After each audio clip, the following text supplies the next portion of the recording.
Maharashtra news सदैव आपल्यासोबत। काठमांडूत एक आश्चर्यकारक घटना घडली। देवतारी त्याला कोण मारी असं जे म्हणतात तेच खरं आहे। नेपाळमधील भूकंपग्रस्त फ्युंचू तमांग या वृद्धाला याची प्रचिती आली। शनिवारी ढिगारा उपसत असताना जवानांनी सुखरूपपणे या वृद्धाला बाहेर काढले असून त्याला उपचारासाठी हेलिकॉप्टरने रुग्णालयात दाखल केले। नेपाळमध्ये 25 एप्रिल रोजी आलेल्या विनाशकारी भूकंपात स्वतःच्या घराच्या ढिगाऱ्याखालीच गाडला गेलेला 101 वर्षाचा वृद्ध चक्क 8 दिवसानंतर जिवंत आढळलाय। या वृद्धाचं उत्तर रसुआ जिल्ह्यात गाव असून विनाशकारी भूकंपातून ते आश्चर्यकारकरित्या बचावले आहेत। घराच्या ढिगाऱ्याखाली 8 दिवस उडकूनही तमांग यांना किरकोळ स्वरूपाची दुखापत झाली असून ते सध्या जिल्हा रुग्णालयात उपचार घेत आहेत आणि त्यांची प्रकृती सध्या स्थिर आहे, असे नुवाकोट जिल्ह्यातील पोलीस अधिकारी अरुण कुमार सिंग यांनी सांगितले। आंध्र प्रदेशातील पश्चिम गोदावरी जिल्ह्यातील एका गावात अल्पवयीन मुलांनी गरोदर महिलेवर गँगरेप केलाय। पेडापाटू ठाण्याचे उपनिरीक्षक एस विजय कुमार यांनी दिलेल्या माहितीनुसार रामचंद्रपुरम गावात 18 वर्षीय पीडित महिला घरी एकटी होती। त्यावेळी 3 जणांनी घरात घुसून तिच्यावर गँगरेप केला। या घटनेनंतर महिलेने संध्याकाळी पोलीस ठाण्यात तक्रार दाखल केली। इलुरू डीएसपी सरिता यांनी सांगितले की निर्भया कायद्याअंतर्गत तक्रार दाखल करण्यात आली असून फरार तिघांना पकडण्याचे प्रयत्न सुरू आहेत, असे त्यांनी म्हटले। बुद्ध पौर्णिमेनिमित्ताने तलकटोरा स्टेडियमवर इंटरनॅशनल बुद्ध पौर्णिमा सेलिब्रेशन 2015 या कार्यक्रमाचे आयोजन करण्यात आले होते। जगाला शांततेचा संदेश देणारे गौतम बुद्ध यांच्या विचारांशिवाय 21वे शतक शक्य नसल्याचे प्रतिपादन पंतप्रधान नरेंद्र मोदींनी केले। कार्यक्रमाच्या उद्घाटनानंतर विध्वंसकारी भूकंपातील मृतांना श्रद्धांजलीही वाहण्यात आली। तसंच भूकंपग्रस्त सामूहिक प्रार्थनाही करण्यात आली। आम्ही नेपाळच्या दुःखात सहभागी असल्याचा पुनरुच्चारही मोदींनी यावेळी केला। मानवाच्या कल्याणासाठी गौतम बुद्धांनी 25 वर्षांपूर्वीच भविष्यवाणी केली होती। हजारो पुस्तकांच्या तुलनेत बुद्धांचा एकच विचार पुरेसा आहे, यातूनच युद्धमुक्ती होऊ शकते, असेही मोदींनी सांगितले। बुद्धांचे विचार मानव जीवनाला आधार आहे। आत्मा दीपो भव। बुद्धांनी मानवजातीला अष्टांगिक मार्ग दाखवला असून सम्यक शिकवण दिली आहे। मोदी म्हणाले, आज आपण ज्या काही संकटांचा सामना करत आहोत त्यावर बुद्धांनी आधीच तोडगा काढून ठेवलाय। आपल्याला युद्ध आणि संकटापासून मुक्ती मिळवायची असेल तर आपण त्याग करणे शिकले पाहिजे। प्रत्येकाच्या मनात अद्वैत भावना जागृत व्हायला हवी, हे बुद्धांनी हजारो वर्षांपूर्वीच आपल्याला सांगितले होते। IIT पवईतील रितेश शर्मा हा इंजिनिअरिंगचा विद्यार्थी असून रविवारी त्याने विष पिऊन आत्महत्या केली। रितेश शर्मा हा केमिकल इंजिनिअरिंगच्या 3ऱ्या वर्षात शिकत होता। इंजिनिअरिंगचा अभ्यास न झेपल्याने रितेशने आत्महत्या केल्याचे पवई पोलिसांनी सांगितले। रितेश 3ऱ्या वर्षात शिकत होता, परंतु त्याचा पहिल्या वर्षाचे 1-2 पेपर राहिले होते, त्यामुळे तो तणावात होता। रितेशला 3ऱ्या वर्षाची परीक्षा ही अवघड गेली होती। मागील सेमिस्टरचे विषय शिल्लक राहिल्यामुळे FR म्हणजे फेलिंग रेट मिळवण्याच्या भीतीमुळे तो तणावाखाली होता। त्यातच सध्या 3ऱ्या वर्षातील विद्यार्थ्यांना अनेक कंपन्या समर इंटर्नशिपसाठी घेत होत्या। त्या ठिकाणीही रितेशची निवड न झाल्याने तो आणखीनच निराश झाला। अखेर या सर्व बाबींना कंटाळून त्याने आत्महत्या करण्याचा निर्णय घेतल्याची माहिती पोलिसांनी दिली। रितेशने मृत्यूपूर्वी लिहिलेले सुसाईड नोट पोलिसांना मिळालं। आपण या क्षेत्रात यायला नको होतं, JEE परीक्षा पास होऊन आपण मोठी चूक केली, असे सुसाईड नोटमध्ये रितेशने लिहून ठेवल्याचेही पोलिसांनी सांगितले।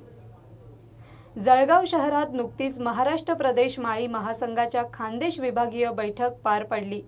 महाराष्ट्र प्रदेश माळी महासंघाच्या प्रदेश कार्याध्यक्षपदी अनिल महाजन यांची निवड काही दिवसांपूर्वीच झाली आहे। त्यांच्या या निवडीबद्दल जळगाव जिल्हा माळी समाजतर्फे त्यांचा शानदार सत्कार करण्यात आला। शहरातील सहकार बोर्ड कार्यालयाच्या इमारतीत हा कार्यक्रम संपन्न झाला। या बैठकीत माळी महासंघाची नवीन कार्यकारिणीची घोषणा करण्यात आली। या प्रसंगी शालिग्राम मालकर यांच्यासह समाज बांधव मोठ्या संख्येत उपस्थित होते। मोदी सरकारवर शरद पवारांनी चांगलीच टीका केली आहे। लोकांना आता अच्छे दिन दिसू लागले आहेत, असं पवार यांनी म्हणाले। शेतकऱ्यांना अधिक मदतीची गरज असताना सरकार मात्र शेतकऱ्यांच्या प्रश्नी सरकार गंभीर नसल्याचे शरद पवार यांनी सांगितलं. मोदी सरकार देशात आलं तर लोकांना अच्छे दिन येतील अशी जाहिरात भाजपने केली होती. यावर लोकांना आता अच्छे दिन दिसू लागले आहेत असेही पवार म्हणाले.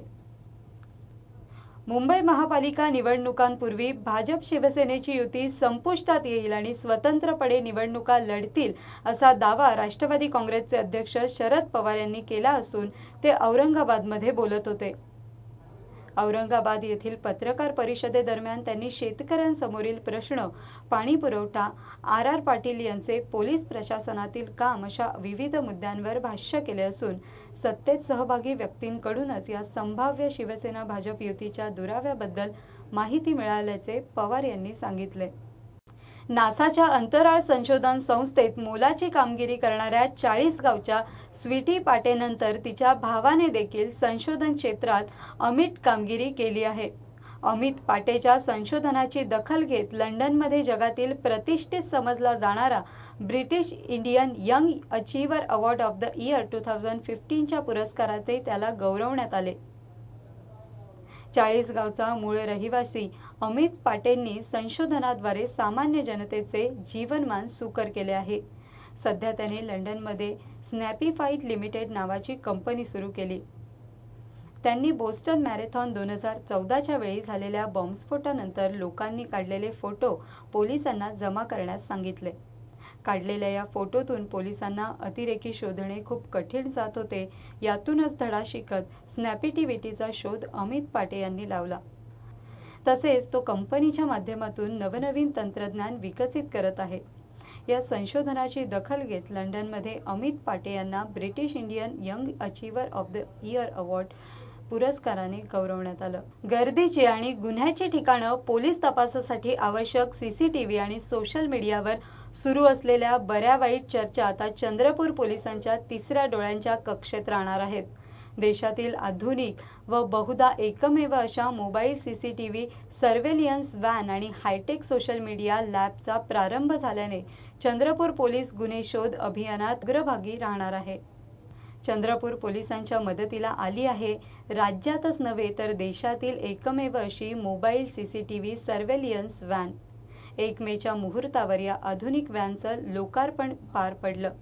राज्यातील विविध शहरे व गर्दीची ठिकाणे सीसीटीव्ही यंत्रणेच्या नजरेत असावी यासाठी राज्य सरकारने नुकत्याच जाहीर केलेल्या अंदाजपत्रकात मोठी तरतूद केली आहे. राज्यातील अनेक शहरात अशी प्रभावी यंत्रणा नसल्याने उद्भवलेले गुन्हे पोलिसांसाठी काळा डाग ठरले आहेत. मग ते पुण्यातील बॉम्बस्फोट आणि दाभोळकर हत्याकांड असो वा कोल्हापुरातील पानसरे हत्याकांड. या घटना पोलीस तपासाच्या दृष्टीने अधिक संवेदनशील करण्यासाठी सीसीटीव्हीचा वापर महत्त्वाचा मानला गेलाय. चंद्रपूरच्या या अत्याधुनिक व्हॅनमध्ये तब्बल 8 कॅमेरे बसवण्यात आलेत.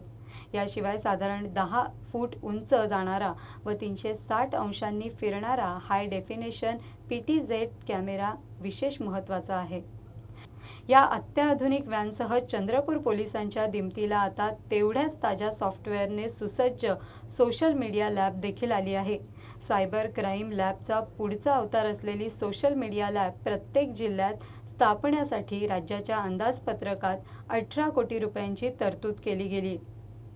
2 सर्व्हर, 8 संगणक, 3 लॅपटॉप, 2 टॅब अशी यंत्रणा या लॅबमध्ये असणार आहे. चंद्रपूरच्या या नव्या सोशल मीडिया लॅबच्या माध्यमातून फेसबुक, ट्विटर, यूट्यूब अशा एकूण 18 प्लॅटफॉर्म्सवर पोलिसांची थेट नजर असणार आहे. सुमारे 1000 संकेतस्थळांचे नियंत्रण शक्य होणार असून संबंधित व्यक्तींचे लोकेशन प्राप्त करणे, 32 भारतीय भाषा आणि 25 प्रदेशीय भाषा यांचे विश्लेषण या लॅबच्या माध्यमातून सोपे होणार आहे. चंद्रपूर पोलिसांची ही सोशल मीडिया लॅब 24 तास कार्यरत राहणार आहे. गेल्या 1, 2 अथवा 12 तास या सोशल साईट्सवर कुठली चर्चा सुरू आहे, त्यात आक्षेपार्ह भाग आहे का, हे आक्षेपार्ह पोस्ट कोण वारंवार टाकत आहे, एखादा विशिष्ट फोटो मूळ आहे का फोटो एडिट केलाय, मूळ फोटो कुठला आहे याचा इंटरनेटच्या महाजालातून शोधण्याची सोय ताज्या सॉफ्टवेअर्समध्ये आहे. आक्षेपार्ह बातम्या, व्हिडिओ, फोटो व्हायरल होण्याआधीच तो ब्लॉक करणे पोलिसांना सहज शक्य होणार आहे. जिल्हा प्रतिनिधी पवन झबाडेसह गर्जा महाराष्ट्र न्यूज चंद्रपूर. वाशिम जिल्ह्यातील तिवळी येथील ग्रामस्थांच्या सहकार्याने शेख नजीम शेख शरीफ यांची मुलगी सीमा शेखचा निकाह राजुरा येथील आलियार पठाण यांच्या मुलाशी आज 4 मे रोजी सोमवारी पार पडणार आहे। या लग्नासाठी आणलेले साहित्य 2 मे रोजी लागलेल्या आगीमध्ये जळून खाक झालं होतं। याबाबत हकीकत अशी की मालेगाव तालुक्यातील ग्राम तिवळी येथे 2 मे रोजी शॉर्ट सर्किटमुळे आग लागून 7 घरे जळून खाक झाली। यामध्ये शेख निजाम शेख शरीफ यांची मुलगी सीमा शेखचा निकाह आज 4 मे रोजी ठरला होता। मात्र आगीच्या भक्ष्यस्थानी लग्नासाठी आणलेले धान्य साठा, दागिने, कपडे लत्ते, लग्नाचा बस्ता सारे काही जळून खाक झाले। त्यामुळे 4 तारखेला लग्न कसं पार पाडावं या चिंतेत मुलीचे वडील शेख नजीम शेख शरीफ त्रस्त होते। मात्र यावेळी गावकऱ्यांनी मोठा दिलासा देत पुन्हा तयारी सुरू केली। त्यांनी जातपात न पाळत मानवतेचे दर्शन दिले। मात्र अद्यापही सीमा व तिच्या परिवाराला शासनाकडून कोणत्याही प्रकारची मदत मिळाली नाही। तुर्तास वेळ झाली आहे, इथेच थांबण्याची। तुम्ही कुठेही जाऊ नका, पाहत रहा गरजा महाराष्ट्र न्यूज, सदैव आपल्या सोबत।